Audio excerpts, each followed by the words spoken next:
রায়তাবাদার কাউকে বলেনি, সেটা ডাক্তার রায়তাবাদার। বাড়ির লোককে কেন সেটা কি করে বলবো? বাড়ির লোককে কে বলেছে সেটা আমি জানি না। বলাটা অন্যায় হয়েছে অবশ্যই না জেনে দেবো বলা ঠিক না, কারণ তখনও যখন ডিক্লেয়ার করেনি, মানে ওর ডেথ ডিক্লেয়ার হয়নি, তখন যে এবার যদি বলে থাকে এটা বলাটা ঠিক হয়নি, কারণ বলা উচিত না। আমি দূর থেকে দেখেছি, দেখার মতো অবস্থায় ছিলাম না। অভিযোগ হলো না কেন? কোনো অভিযোগ পুলিশকে অভিযোগ করা হয়েছে তো। না কোর্টে বলা হয়েছে হসপিটাল কলেজ কর্তৃপক্ষ কোনো অভিযোগ করেননি, কোনো কর্তৃপক্ষ সেটা আমি অভিযোগ জানি করেন। না। এটা আমরা প্রিন্সিপাল, আপনি তো লোকাল গার্জেন। না আমি যখন গেছি তারপরে পরেই এটা প্রিন্সিপাল স্যার এবং এমএসভিপি স্যার এবং যারা কলেজের এরা এসে গেছে, এবং এসে এই ব্যাপারটা আমার কিছু নেই। আমি একটা আচ্ছা আরেকটা জিনিস জানি রাখি, আমি এখানে হেড ডিপ হয়েছি কিন্তু মাত্র 8 দিন। মানে আমার দুর্ভাগ্য 8 দিন, আমার দুর্ভাগ্য যে আমি মানে 8 দিনের মাথায় এরকম দুর্ভাগ্য যে একজন আমি পিজিটিকে হারালাম। মানে যখন ঘটনাটা ঘটলো তখন কতদিন হয়েছে আপনি? 8 দিন, 8 1 তারিখে নিয়েছি চার্জ। এবার আপনাকে বলছি দা, আপনি অভিভাবক হিসেবে আপনার মাথায় কখনো আসেনি যে আপনার একজন মানে ওয়ার্ড যে যার কাস্টাডি আপনি নিয়েছেন সে মারা গেল, কোনো লিখিত অভিযোগ করবেন না? অভিযোগটা তো আমি জানি না, অভিযোগটা খুব সম্ভবত অভিযোগ কলেজ কর্তৃপক্ষ থেকে করে, আমি অথরিটি নয়। কলেজ কর্তৃপক্ষের অভিযোগ করা উচিত ছিল, সেটা তো আমি বলতে পারি না। কলেজ কর্তৃপক্ষের দায়িত্ব নিয়ে এফআইআর, আপনার অভিযোগ বলতে এফআইআর বলছেন তো, এফআইআরটা আপনার প্লিজ প্রিন্সিপাল ম্যাডামকে জিজ্ঞেস করুন, কারণ ওইটা আমার কিছু করার নেই। পরিবারকে বলা হলো আত্মহত্যা, পরিবারকে বলে দেওয়া হলো আত্মহত্যা, অত কোনো অভিযোগ হলো না। আপনি একটা জিনিস বলুন, আপনারা তো প্রত্যেকে ডাক্তার, ওর বডি দেখে নিশ্চয়ই বুঝতে আমি পেরেছিলেন। বডি শুনুন, বডি তো আপনি দেখেননি, বাকিরা তো বুঝতে সুমিত পেরেছিল। বুঝতে সেক্ষেত্রে হ্যাঁ। কেন সুইসাইড বলা হলো? আমাদের প্রশ্ন এটাই। কে বলেছে সেটা আমি বলতে পারবো না।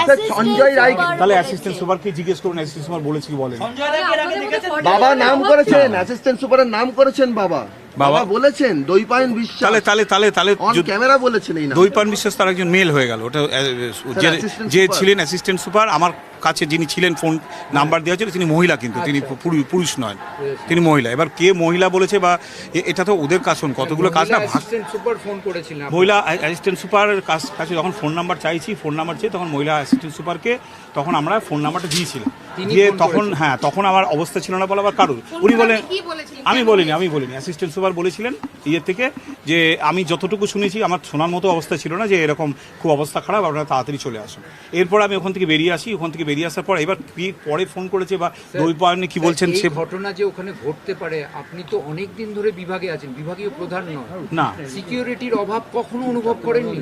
সিকিউরিটির অভাব তো অনুভব করেছি বলতে, যে আমাদের তো 2জন সিকিউরিটি থাকে মেন গেটের কাছে, লিফটের কাছে ঠিক না, নার্সিং স্টেশন মেন এন্ট্রান্সের কাছে, লিফটের কাছে থাকে, না লিফটের অবাধে যাচ্ছে, মেন এন্ট্রান্সের কাছে। সঞ্জয়ের মতো মদ্যপ্রা অবাধে ঘুরছে, কোনো রকম কোনো নিরাপত্তা ব্যাপার নেই। বাইরে কেউ ঘুরছে, এটা এরকম ঘটনা কখনো? এইটা তো নার্সিং বলছি, এটা তো যারা সিকিউরিটি ছিলেন সেদিন কি অবস্থায় ছিলেন সেটা আমি বলতে পারবো না, কিন্তু ইউজুয়ালি আপনাদের কখনো এই সিকিউর মনে হয় অনেক সময় লোক ঢুকে যায়, আমরা বারবার এই যে আর কি আপনার সিকিউরিটি যে হেড তাকে বারবার দেখে, আমাদের ম্যাডাম, আমার আগে তো ম্যাডাম ছিলেন, এর আগেও লোক ঢোকার ঘটনা ঘটেছে, ম্যাডাম ছিলেন, না সেটা সকালবেলা বলছি, অনেক সময় পেশেন্ট পার্টি থাকে, ম্যাডাম অনেক সময় আমার সামনে ওই সিকিউরিটি প্রধানকে ডেকে অনেক সময় বলেছেন যে আপনারা কি করছেন, যে পেশেন্ট পার্টি ঢুকে যাচ্ছে।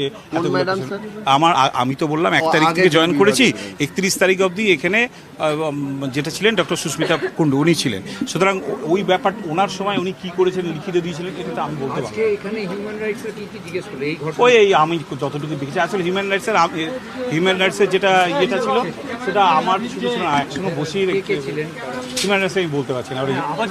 আমরা ছিলেন, ওরা আমার সামনেই ডক্টর সুমিতকে দেখা করতে বললেন আমার সামনেই, তারপরে ওই নার্সিং ইয়েদের ডাকলেন। আমাদের সেদিন যে নার্সরা ছিলেন তাদের ডাকা হয়েছে, এই তারা আছেন সেমিনার রুমে। ওই দিন আপনার মনে কি প্রশ্ন যাচ্ছে? দেখুন, আমার মনে প্রশ্ন বলবো না, আমি চাই যে এই জঘন্য যে হত্যাকাণ্ড হচ্ছে, যিনি হত্যাকারী তিনি যেন ধরা পড়েন।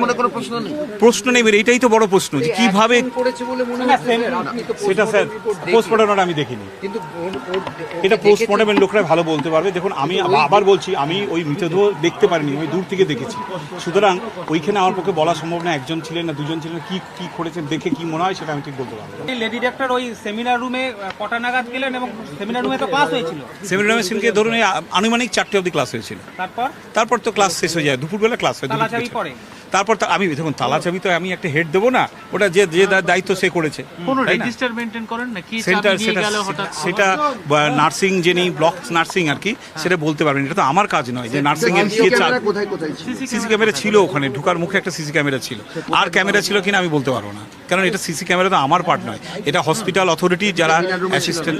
সেমিনার রুমের ভেতরে না, সেমিনার রুমের ভেতরে যতদূর মনে হয় আমার ছিল না। এই সেমিনার রুমের তালা চাবি কে খুললো? ওই তো inquiry তে বললাম, কিছু পাওয়া গেল? না না আমি জানি না সেটা, এনকোয়ারিকে আমাকে বলবে, আমাকে বলছে না, এনকোয়ারি বলছে না। সেমিনার রুম তো সাউন্ড প্রুফ